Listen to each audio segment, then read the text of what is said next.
Welcome to our second tip for church musicians.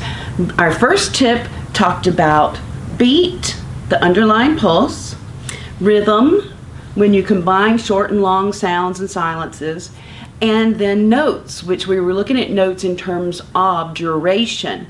And we talked about whole note, half note, quarter note, and eighth note, and how long those notes last in comparison to each other. It's very mathematical. So today we're going to look at the next topic, which is meter. M-E-T-E-R, meter. And we're looking at simple meter today, and we're talking about duple, triple, and quadruple.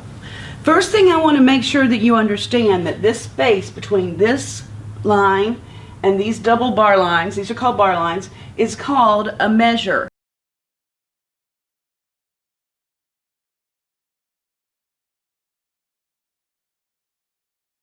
So in my duple meter example, I have one measure, two measures, and this means we're at the end.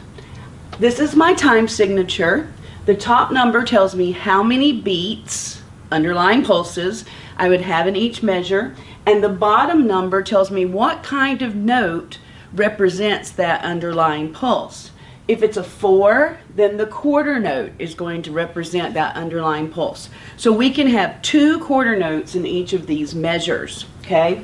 Now, there are 2 types of counting that I want my choir to use. One is numerical, which is continuing numbers. So for my half note, I would put 1-2 because it's a continuous sound, and here I would just put 1, 2.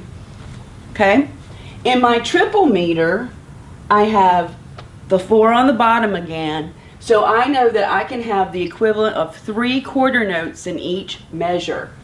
Once again, I have a half note, so 1-2, and this one gets beat 3. And look, 3 beats in a measure, just like my time signature says, because I'm at a bar line.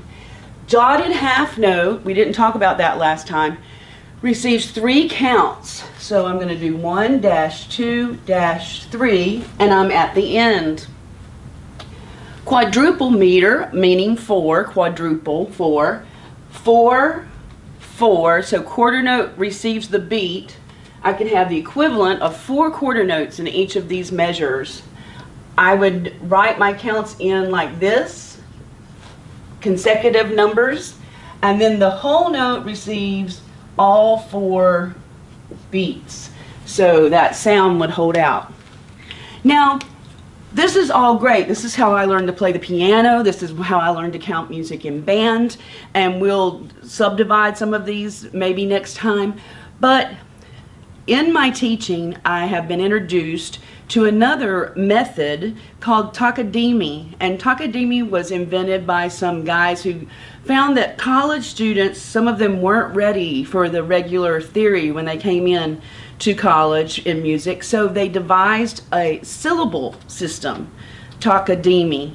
And this is how, in Okatie, every beginning pulse is ta, and then it divides from there.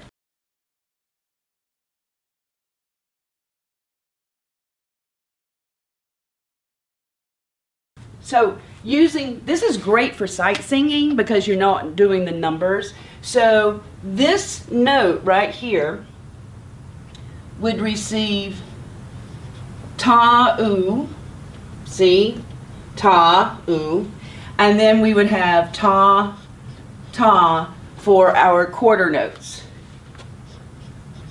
Ta-oo, ta, and then ta-oo-oo. All right, and then over here, ta-oo, ta-ta, and this is ta-oo-oo-oo.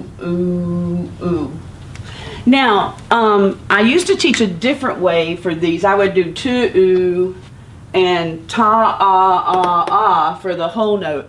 But as I was studying about this to teach to you, I realized that by doing that, I'm not following what their theory had, that the initial pulse is always ta, and then you go from there. And eventually you subdivide their syllables enough to where you get to the name of their method, which is takadimi. Either way you use numbers or syllables, the whole idea is that this helps you know how long to hold a sound. If you're in a group, you need to pay attention and be responsible for how long that note is, prepare your breath, and watch your conductor so you can all cut off together. If you're singing or playing solo, then it's all on you, and you have to know how long to hold that note out. Okay, well, this is our second of our helpful tips for church musicians, and I hope that it's been helpful in some way. I just want to remind you that the idea of writing things under your music, always in pencil, I don't remember who said it, but the saying is that amateurs try to remember it and professionals write it down so that it's always there, never have to be corrected a second time. So may the Lord bless you in your musical travels. Thanks.